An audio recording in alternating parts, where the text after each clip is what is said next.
বিদ্রোহী সাংসদদের বিরুদ্ধে এবার বিস্ফোরক অভিযোগ করছেন মহুয়া মৈত্র। তাদের বিরুদ্ধে কিন্তু বলছেন তিনি টাকা নেওয়া হয়েছে, টাকা নিয়েছেন তারা, এমনই বিস্ফোরক অভিযোগ যখন করছেন মহুয়া মৈত্র। এবার মহুয়া মৈত্রের বিরুদ্ধেই আদালতে যাওয়ার, কোর্টে যাওয়ার হুঁশিয়ারি দেওয়া হচ্ছে বিদ্রোহী সাংসদদের তরফ থেকে। বিস্ফোরক অভিযোগ করছেন মহুয়া মৈত্র, বিদ্রোহী সাংসদরা তারা টাকা নিয়েছেন, এমনটাই অভিযোগ।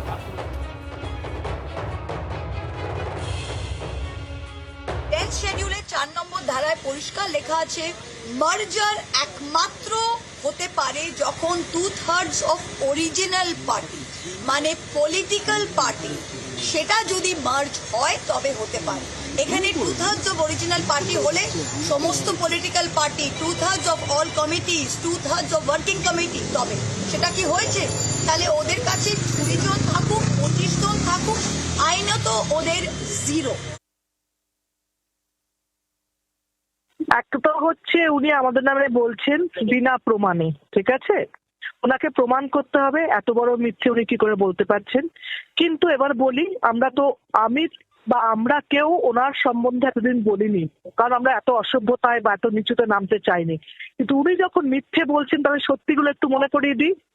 উনি যে টাকা নিয়ে চুরির দায়ে এক্সপ্লেন হয়েছিল, মানে পার্লামেন্টে ওকে বার করে দেওয়া হয়েছে, সেটা প্রমাণিত, আমাদেরটা প্রমাণিত নয়।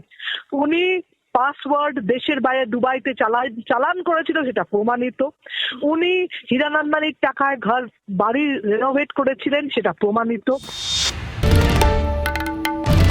বাংলার আওয়াজ, বাঙালির আবেগ, জি 24 ঘন্টা।